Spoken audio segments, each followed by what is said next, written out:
Good morning, East Bay. What is happening in Alameda, Contra Costa, and Solano counties? Learn about what's happening in our communities, an in-depth conversation so you know what's going on. We're talking to government, economic, political, nonprofit, and business leaders here in the greater East Bay. I'm Jared Asch, the host of the Capstone Conversation.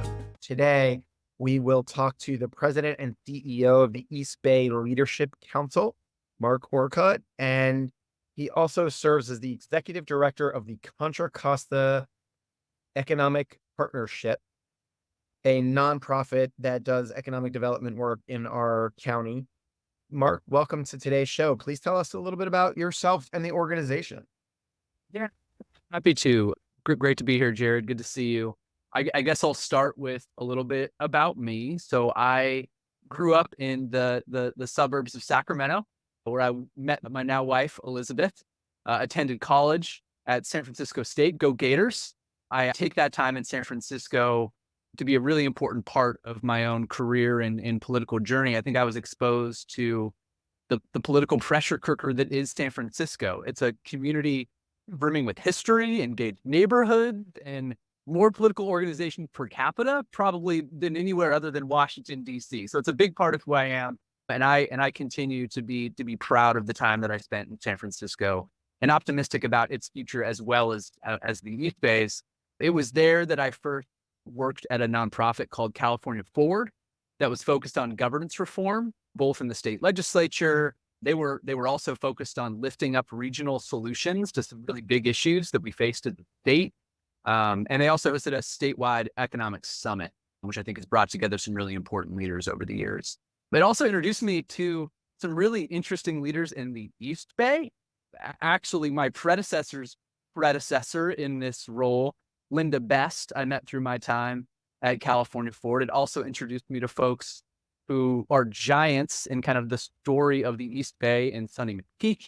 It introduced me to County Supervisor John Joya. It's also where I first met and worked with my most recent predecessor in this role, Kristen Connolly, who led the East Bay Leadership Council and Contra Costa Economic Partnership for 9 years. After a stop at California Forward, went on to run some candidate and ballot measure campaigns, and then ultimately landed here at this organization about 9 years ago, and had the amazing opportunity and good luck and good fortune to become the CEO 1 year ago, actually this week. It's a little about me. I live in Walnut Creek. I love the East Bay. It's been our home for now coming up on 8 years now, and just think this community has so much to offer, and excited to have this role that brings together so many of the important community leaders and organizations and businesses that are not only such an important part of our past as a region, but our future. So it's a real honor to now sit in this seat. Good to hear. And there was one thing that I did not like what you said, and it's in a different context, but it's that Go Gators.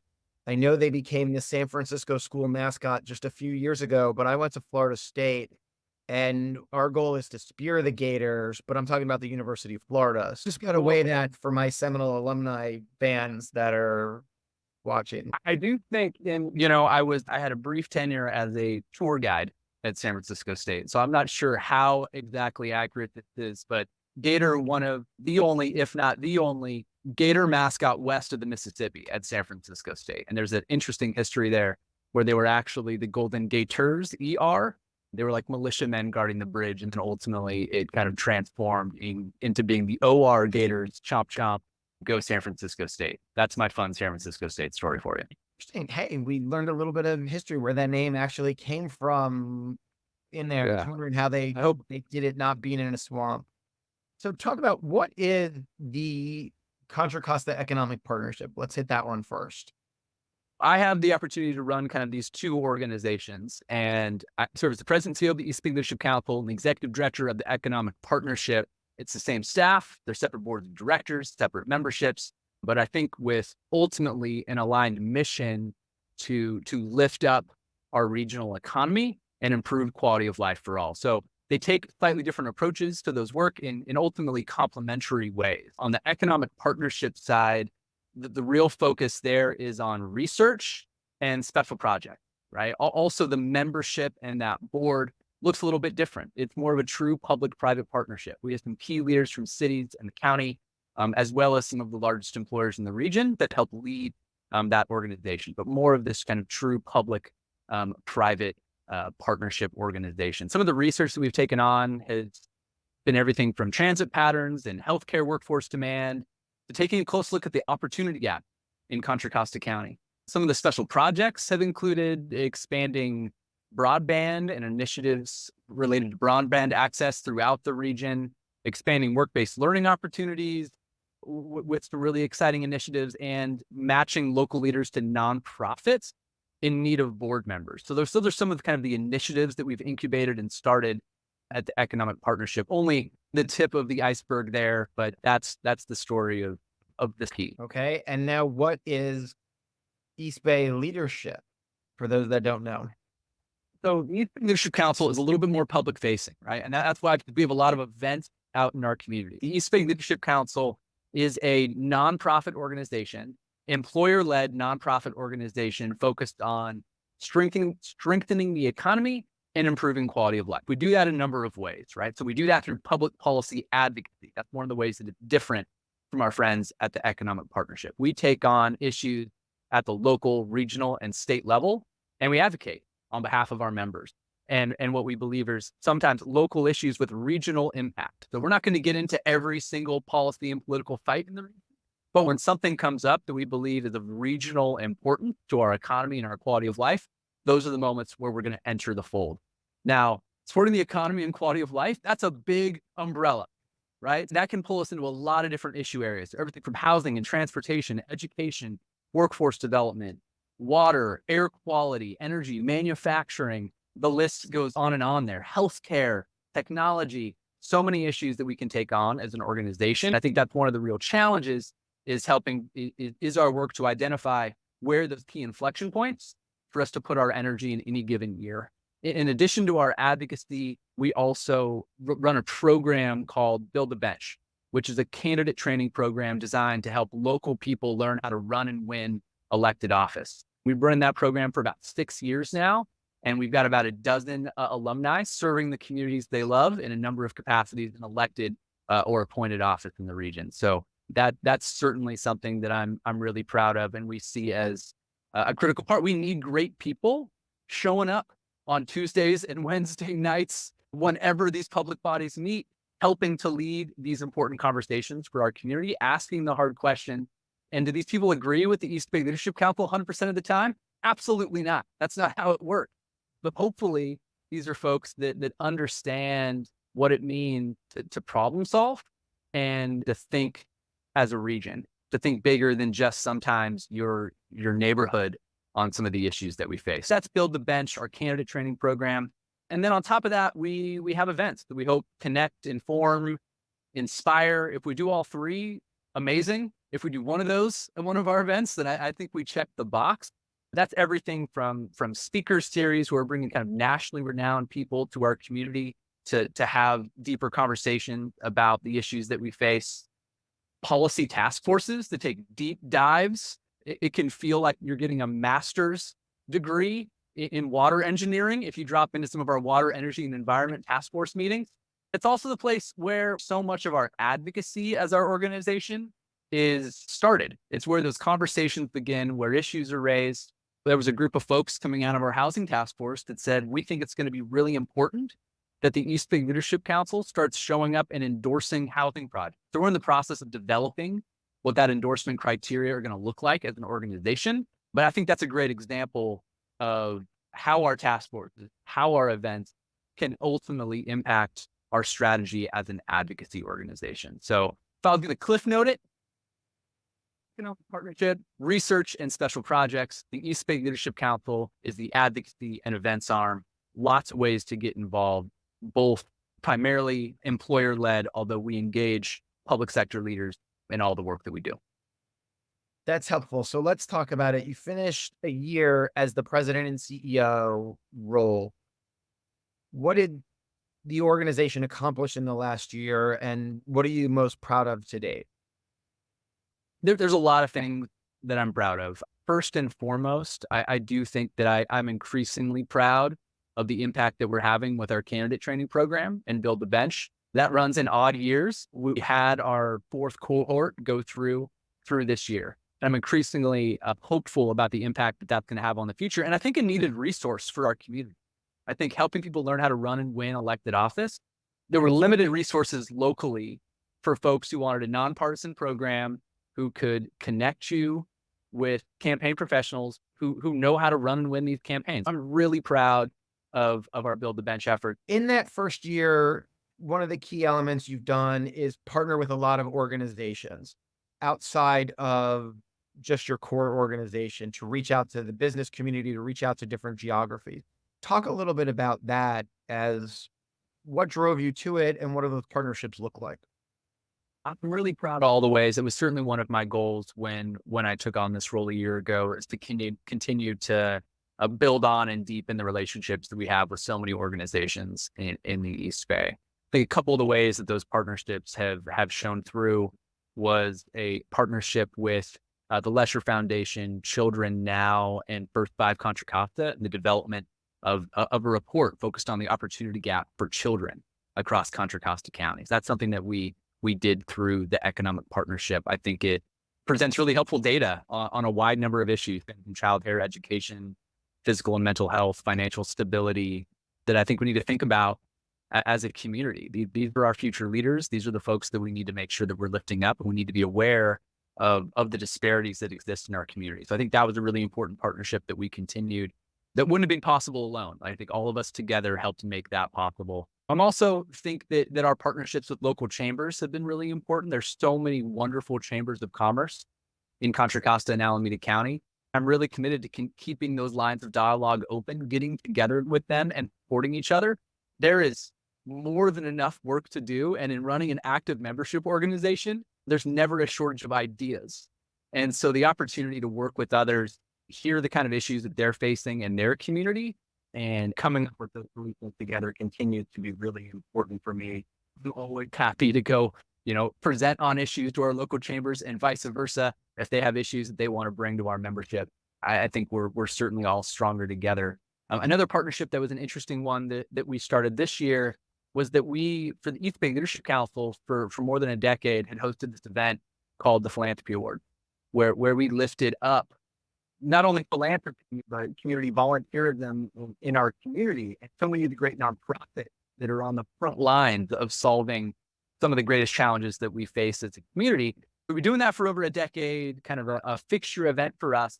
And I looked around and I saw that Diablo Magazine was doing their Threads of Hope event, same time of year, same building, and honoring community volunteers. We reached out and I think built a really great partnership that only amplifies those stories about community volunteers and the work that they do to lift up local nonprofits. So I'm proud of that partnership as well.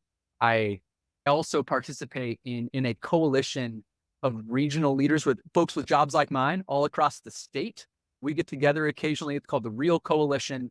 I think that is a great example. Even if we can get totally bogged down on all the issues we're facing just in the East Bay, we share plenty of challenges and opportunities with folks all across the state. And having the opportunity to sit down with folks from the Inland Empire in Southern California and find all the ways that we can collaborate together and potentially come up to Sacramento with a united voice. That only makes the business community stronger. I hope to not only to build those partnerships and work in coalition on a statewide level, but also as a regional level with our friends throughout the Bay Area and the business community, as well as all of the organizations in the East Bay, chambers, the Bay Area Council, East Bay EDA, Innovation Tri-Valley, all of these folks I find as friends and colleagues and partners in strengthening our regional economy. So I have not named everybody there, but wonderful groups all working towards a similar goal. You gave a good example, and one of the things that I've scratched my head about is Contra Costa County, as an example, is going through a general plan update for the first time in like 40 years. And the chambers don't even know that that's really going on. Maybe one or two. I know Bob Lindstrom, Lloyd in Danville, Walnut Creek, right? They know what's going on, but others haven't really participated in it. And it's too bad because there's no voice of that small business in that county plan, and economic development is a big piece of that pie. So I think anything you could do to bring them along and help provide them some guidance on that, as well as engaging with the Sacramento leaders in the East Bay and getting business on the same page. I think those are all just helpful things to encourage the conversation. I think there's a few things that come to mind with that conversation, both about the general plan update, which is important on a number of levels, something we continue to engage with the county on, as well as industry leaders who are certainly impacted by those decisions at the county level. That could be a whole podcast. I also think there's opportunities to unite a lot of different organizations, stakeholders, and the East Bay legislative delegation this year related to the state budget. The state budget is in an interesting place this year, and it's going to raise a lot of questions related to where advocacy organizations like ours decide to either play offense for the priorities that we want to make sure get funded and continue, and defense for the things that we do not want to get cut under any circumstances. I think it raises some interesting questions. I think at the state level, it's going to be really important that the East Bay speaks with a united voice. Like, what are the 3 budget priorities that we have? And making sure that all of those priorities are on the list of our East Bay delegation when they're rolling up to Sacramento. So I think that'll be a really important collaboration opportunity and advocacy window for us as a region. We need to decide, are we going to try to play defense on tax incentives for businesses? Because I do think that those incentive programs are just one of those ways that in a down budget year, they can raise taxes without raising taxes. You eliminate a tax incentive. What you're doing is raising taxes on those industries, and you created that incentive for a reason, to try to encourage a certain type of business to grow and thrive. And we need to make sure that doesn't happen in the shadows and support those industries and hopefully play defense on those tax incentives in the year to come. So that's just one example of one of those priorities that I hope that we can unite an East Bay delegation around. What you're talking about there is, don't shrink the pie when you have to save the budget, grow the pie, right? And if you have more business here, more economic growth, the pie will actually become bigger on that local level because you're contributing to the economy versus just cutting the tax base to save a temporary line item. There can be a lot of difficult conversations in Sacramento this year related to the budget, but I do think it's going to be vitally important that the East Bay comes together, sets our own priorities as a coalition, and does our best to protect what we think is most important for our economy going forward. Let's talk about some of those other policy areas. What are some other policy areas that you see East Bay leadership getting involved in 2024, 2025 here? There's a number of issues that I could see us engaging with in the coming year, many of which I also expect to be top lines based on the current leadership changes in the state legislature. I would say housing and homelessness remains top of the list. It's been something that's been the top of the list for the East Bay Leadership Council for many years, and it remains there. I think there'll be a lot of really important conversations related to transportation funding. What's the right mechanism? And, what making sure that the East Bay in those conversations isn't an afterthought, that we get our share of the pie. The East Bay, may I remind you, is close to 40% of the Bay Area's population. And so we have political clout. We demand attention in these negotiations. And we need to make sure that we're getting our fair share as it relates to transportation funding. I also think there's some really important conversations that are going to happen related to the insurance market. I think a lot of those conversations will happen with the insurance commissioner and may beyond the scope of the state legislature. But the insurance market is a critical thing for us to address at the state level. We risk continuing to destabilize so many parts of our economy. Homeowners are going to feel it. Businesses are going to feel it. So I think the insurance market is another bullet that I would probably pull out in conversations in Sacramento and beyond in the year to come.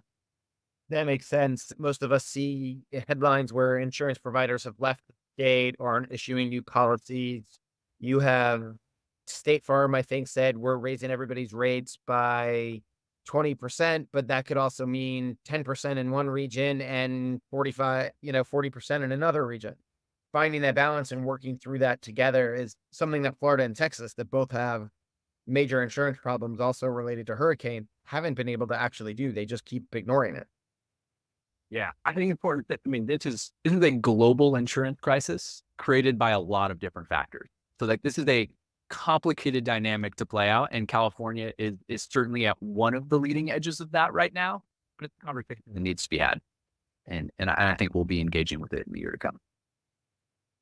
Let's talk about the East Bay economy. What is the vision that the organization has for the economy in the East Bay? It's talked a lot about what is our potential, what is our future, and what is the East Bay Leadership Council's role in developing the economy here? It's a good question. I think certainly it's shared is important. I think that, we're a diverse community. Contra Costa in so many ways, in the East Bay even more broadly, is a reflection of the state of California. I mean, we are not a monolith in the East Bay. What that economic vision looks like, I think, is a really interesting question, because I think so goes us, so goes the state of California. I certainly see a region poised to take advantage of a lot of really exciting opportunities. I think that the future of energy is being born here. We've got Lawrence Livermore fusion ignition breakthroughs happening in the Tri-Valley. We've got big investment in hydrogen happening throughout our region. We've got renewable diesel as a big part of our energy future. And I think that hopefully a hallmark of the East Bay's economy in terms of energy is that we will be known as a place where being in all of the above energy future can thrive. Because I do think that is the path forward. I think there's some really interesting things related to kind of our vision for helping those industries continue to grow. Manufacturing and energy also are two industries that have a incredible multiplier effect for jobs. It's something that we need to remember and keep in mind as we plan for the future of the energy economy in our region. That it's not just one company deciding to leave, that has a ripple effect across our entire economy. And we need to take a closer look at that. Like, what would be the impact of a change in the East Bay if we were to say, if one refinery decides to close, how does that impact the Bay Area's economy? Not just the economy of that city, not just the economy of our region. And I think there's some really important questions to ask there, because I think it's underappreciated, the role of the energy and manufacturing economy in the Bay Area. I think that part of that vision certainly is that there's some really exciting opportunities related to the future of technology. I know you've talked about this on the past in your podcast, is kind of autonomous vehicles, autonomous aircraft, the really exciting leadership that the Contra Costa Transportation Authority, the Contra Costa County Board of Supervisors has led on that issue, I think leaves us primed to have that be a part of our economic identity as a region, this kind of like hub for the next generation of autonomous vehicles. I think that's a really exciting hallmark for us to hang our hat on. I also think we need to lean in and maybe it's a rebranding, reframing, maybe it's the communications guy in me, but so many people like to talk about the East Bay as the bedroom community of San Francisco, and I'm not having it. Okay. We're not a bedroom community. We are the workforce center. We have a huge population. We have some of the most prestigious and world-renowned educational institutions, and not just educational institutions, educators and schools from kindergarten to grad school. We are educating the future workforce of not just the Bay Area, but the world. And that is an opportunity for our region. I mean, I can keep going on and on. We've got deep water port. There are so many things about the East Bay that make it a compelling place to do business. I think that we have, but first and foremost, I want to go back to the bedroom thing, because nothing can be fired up more. People are like, oh yeah, Contra Costa, Alameda County is like bedroom community, right? And we're a region of 2.8 million people. 2.8 million people. Like, that is not a sleeping bedroom community. I want it. Like, we are a workforce hub for the Bay Area. And as we think about what a thriving job center is, because I think the definition of a thriving job center is changing. I think one of the best economic advantages you can have is your workforce. And well, there are barriers to that, right? Cost of living is an issue. And across industries, across professions, across whether you're trying to recruit a physician or a communications associate on your team, you are going to run into this cost of living as an issue for for your business. And I think we need to address that as a region if that workforce component is going to continue to be a strength for our region. We need to continue to increase the housing supply. This needs to continue to be a strength for the East Bay. There's a lot of things I'm excited about. I think we're primed to embrace the future of water reuse. I think we have some really innovative water agencies in the region. I think we could be at a tipping point for water reuse, recycling, advanced purification related to water. There's a lot of things that I think the East Bay could be known for. Those are some that are coming top of mind for me this morning. I think you make a good point, right? Stop calling us a bedroom community. We are a logistical hub between Central Valley, Silicon Valley, San Francisco, San Jose, Sacramento, Stockton, right? Contra Costa sits in the middle of all of that. And we still have room to grow here, right? We have not only infill like a city does, but we also have open land, remediated land, and there's a good opportunity. I think one of the big things that I've noticed, and you and I have talked about in the past, is a lack of working together, right? And that every city's sort of on economic development on your own, and there is no brand, there is no Silicon Valley, there is no Innovate Tri-Valley, right? That covers a lot of the geographic area where your organization is active. How do you address that? It's an interesting question. For the brand, right? I think some of the things, Maybe it's not a brand, maybe it's how do you attract the right businesses around that? I think it's a good question. How do you attract the right business? And I think it can be easy to just go after your white whale, right? Go after that one big business you want to bring that's going to solve all your problems. But I think it might be short-sighted that we need to focus on creating the policy environment. And at least this is the goal at the East Bay Leadership Council. How do we create a policy environment where businesses can start, stay, and grow? Be known as that. Be as a place where businesses can thrive, where your workforce can thrive, and worry about the brand name later. I guess that's the question I should be asking you. What's the policy framework for that, right? I think we need to be known as a place where approvals are fast, where approvals are streamlined. I think that needs to continue to be a part of our identity and I think there are pockets of the East Bay that are cities that are doing this really well. And maybe we need to do a better job of telling that story that we are a good place to do business. Our business taxes are lower than a lot of the places where you are currently deciding to open up your business. I think helping to tell that story will be important. But I also understand that like when a company's making a decision about where to put their headquarters, there's a lot of decisions that come to mind, right? It's not just permitting. It's not just any of these things. Where they want to live. And I think we score pretty highly there, but also it's a question of where their employees come from. And this is where I often circle back to if you're drawing a big circle on a map and they're trying to decide how much they're going to have to pay their employee to come to work there, they're going to ask these questions. But do you think affordability and increasing our housing supply continues to be a critical policy lever for us to pull if businesses are going to choose to call Contra Costa County the East Bay home?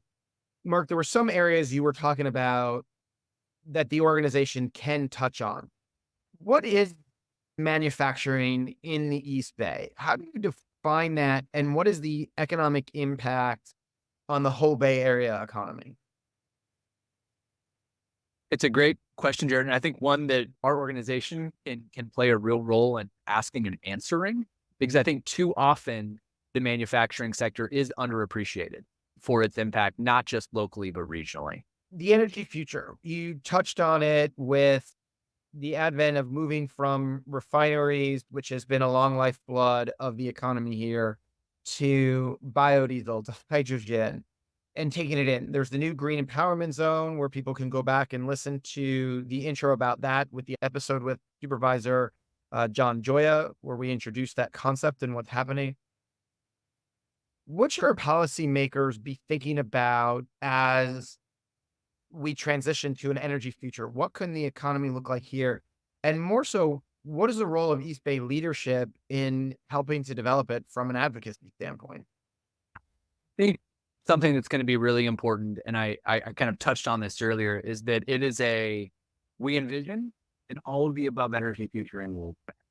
Like this is where legislators, we're not legislating winners and losers related to energy. We are helping unlock innovation, and we are innovating in the energy sector in the East Bay. Like as you touched on, amazing investment in hydrogen happening right here, and partnerships with AC Transit and Chevron. You've got hydrogen happening at H Cycle and really exciting investments potentially unfolding in Pittsburgh. These are things to get excited about and bring me a lot of hope about what the future of the energy economy in the East Bay is going to look like. Because guess what? Cars aren't going away. They may be driving themselves, but how we power them is going to be critically important and will continue to be a really important part of the Bay Area economy. And I think too often folks in other part of the Bay Area, because their cousins, sisters, brothers, and friends aren't the folks who are employed in those industries. It's easy to say, oh, just shut down that industry in the region, but these have significant regional importance. And I think that our Contra Costa Economic Partnership will have a role to play in asking and answering some questions exactly to that point. Okay, so we understand that the energy economy is changing. If these changes were to happen, what's the impact on the Bay Area economy? And I'm excited to help answer some of those questions in the months and years to come.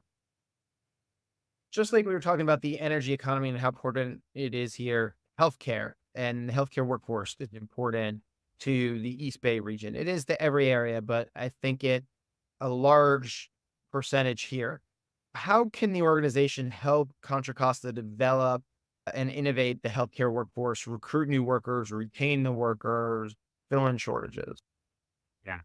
Absolutely. No, healthcare workforce has been top of the list for a long time. Economic Partnership even developed a report alongside the Contra Costa Workforce Development Board a couple years ago, looking specifically at meeting the needs of our healthcare sector, identified some critical gaps in our healthcare workforce. And I think we are looking for opportunities to help incubate initiatives that are really innovating related to the healthcare workforce. There's a lot to be excited about in the East Bay, and the East Bay Leadership Council will continue to advocate on key issues there. But I think more importantly, our economic partnership has played a role.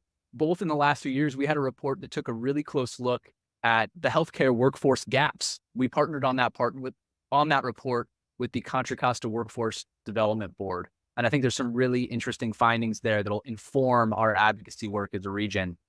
Additionally, we're really focused on identifying ways, particularly in partnership with the Bay Area Health Workforce Partnership, to expand and incubate some really exciting models related to the healthcare workforce and apprenticeship models that I think have a lot of potential for helping the local workforce meet the local healthcare industry's need. Because that's the goal, right? We want the people who live here to get hired and stay here, because if they grew up here and then they work at these local healthcare companies, they're more likely to stay, and they're more likely to see lower turnover rates, and they're more likely to have higher cultural competencies in these industries, and raise the quality of life and health and well-being of our regions. I'm really excited about that. I think there's some incredible models related to apprenticeships that I hope that we will have the opportunity to be involved with and incubate in the region. That's really helpful to understand and a good priority that could help a lot of organizations and employers here. You and I have been in a lot of meetings where data has come up, going back to a fractured economic development system that we have here in the East Bay with lots of different organizations who participate. What is the benefit of data? How can the organizations come together? Who should be coming together? And what would be the benefit to people out there? I am very optimistic about the potential for our region to harness data in a really meaningful way to answer those questions that companies need answered if they're going to decide to locate here. I think it's going to be really important that potentially we be really strategic about the kind of data that we seek. You know, there are some that are going to really advocate for just unleashing the dam of data, right? But that also unleashes a lot of work. And you're going to be unloading that on a lot of our, city and county staff who maybe don't have the resources or bandwidth, who care about this issue, who want to advance it, but want to be strategic. I want to unleash data. I think I want to be strategic with it. I want to ask the question like, hey, are we trying to get data that is focused on economic recovery and business attraction? Then let's focus there first. Ultimately, maybe the goal is to unleash it all. But I think that's the role that hopefully our organization will play in helping to build that political momentum, excitement, and put the right parameters on it so that it's hopeful. Because the last thing I want to do is create more work for our cities in this space that doesn't have the ultimate economic payoff. So that's my goal on data. But lots of energy there. The Diablo Valley Tech Initiative and their leaders, I have to give them credit there for this being an idea that they have championed, and we hope that we can be a partner in advancing that work in the year to come. So you see data coming in partnership with all the cities and county government in the region. I mean, that would be the goal, right? I think maybe you have a proof of concept. Maybe you start small. Like you start somewhere, you start with the jurisdiction who's ready for the challenge. And then when you deliver and show the benefits that this can have and you have a framework in place, I think others will follow. I'm excited about that opportunity. I know a lot of people know Mark and both organizations, but how do people find out more about the organization and the work you're doing? Great question. Really would team me up there, Jared. The East Bay Leadership Council is eastbayleadershipcouncil.com. We've got a regular newsletter that keeps folks informed. The economic partnership is at ccpartnership.org. I'm also one of the easiest people to find. Call us, email me. I'm happy to connect and have conversation about issues that you're facing. Well, as an employer, public or private sector, or just a concerned citizen of the East Bay who want the better future. So happy to connect anytime, but eastbayleadershipcouncil.com and ccpartnership.org. Mark Orcutt from the East Bay Leadership Council and Contra Costa Economic Partnership. I appreciate you being here today. Thank you. Wait, don't leave yet. Hit subscribe. Make sure you get the weekly updates. We have a new episode every Wednesday for stuff happening in the East Bay. In the meantime, follow me on LinkedIn, Jared Asch, or check out our firm where we have a weekly newsletter and blog at Capstone Government Affairs on LinkedIn. Thanks for joining us today on the Capstone Conversation.